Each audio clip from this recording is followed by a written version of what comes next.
Incompréhension, manque d'explication, de dialogue, déception, isolement, colère. Dans leurs relations avec leurs employeurs, les agents publics territoriaux de la Petite Couronne peuvent éprouver dans certains cas le besoin de comprendre leur situation et de faire valoir leurs droits. En l'absence de réponse ou lorsque les démarches gracieuses n'aboutissent pas, la saisine du juge administratif apparaît parfois comme la seule option possible. Les procédures contentieuses sont pourtant souvent longues, fastidieuses, coûteuses et incertaines. Heureusement, les collectivités et établissements publics territoriaux de la Petite Couronne peuvent adhérer aux missions de médiation confiées par la loi de décembre 2021 au CIG pour le règlement amiable de certains litiges de la fonction publique territoriale. Le médiateur du CIG est un tiers de confiance, qualifié, indépendant, neutre et impartial.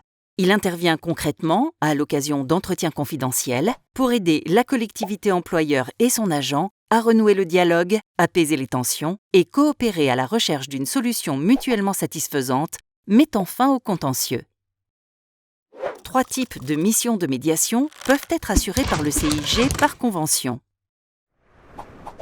La première, la médiation préalable obligatoire, dite MPO.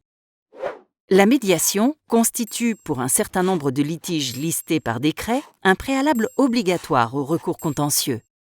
Le principe est simple. Le juge administratif ne peut être saisi sans que les parties n'aient tenté préalablement une médiation avec l'aide du médiateur du CIG. 7 domaines de décision individuelle défavorables sont concernés par la MPO.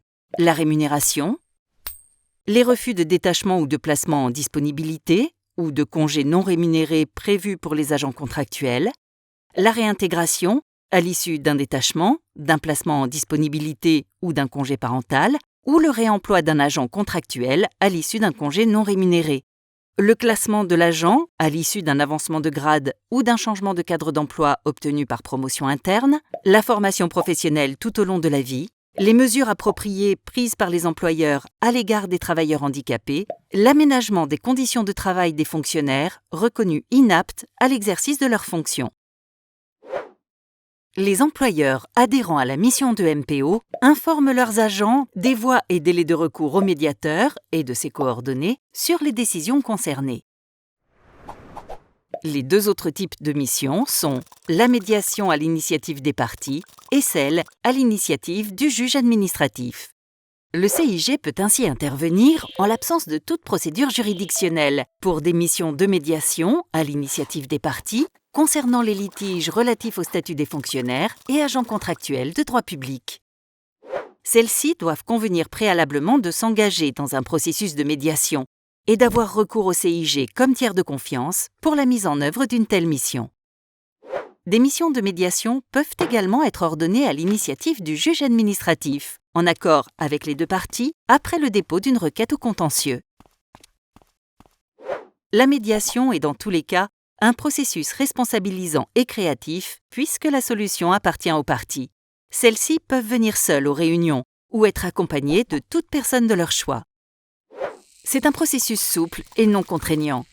Chaque partie est libre de l'interrompre à tout moment.